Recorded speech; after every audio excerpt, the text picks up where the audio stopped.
Il faccia a faccia per ora è rimandato, né è dato sapere se mai avverrà. È lapidario infatti il no comment di Stefano Pasqualotto, Giovanni Catapane e Viviana Gatto al guanto di sfida lanciato ieri da Stefano Marcon proprio ai nostri microfoni. Mi rendo disponibile ad un confronto davanti alle telecamere con i consiglieri Pasqualotto, Gatto e Catapan, dove ognuno spiega le proprie ragioni e conseguentemente se ne assume poi le responsabilità. Da parte nostra, scrivono i tre in un comunicato, respingiamo ogni tentativo di accreditarci come coloro che mettono veti e tengono la maggioranza sotto scacco.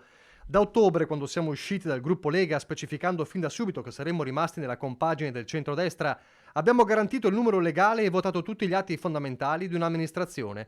I verbali lo confermano in modo incontrovertibile. Rimane e rimarrà il nostro senso di responsabilità.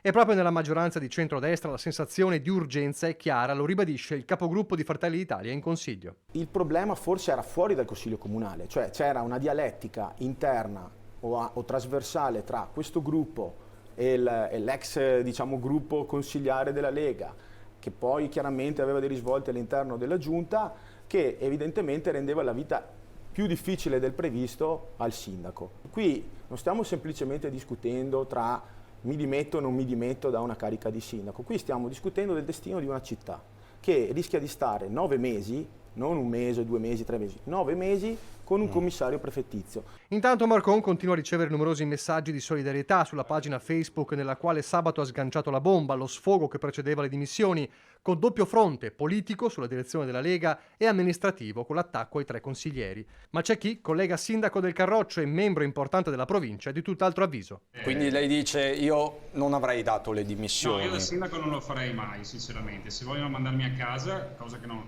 sinceramente non è mai capitata, che lo facciano i consiglieri come è avvenuto in altre parti. Però è chiaro che noi abbiamo un mandato popolare forte e alla fine deve essere rispettato. Ritengo che ci sia molto da fare, soprattutto in ambito provinciale, e non possiamo permetterci di fermarci in questo particolare momento storico. Mentre il Partito Democratico sta alla porta e osserva una implosione non inaspettata.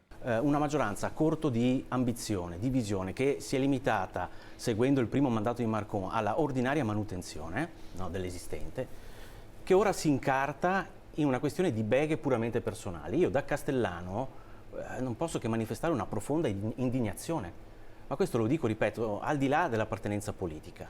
Quello che sta succedendo è da irresponsabili.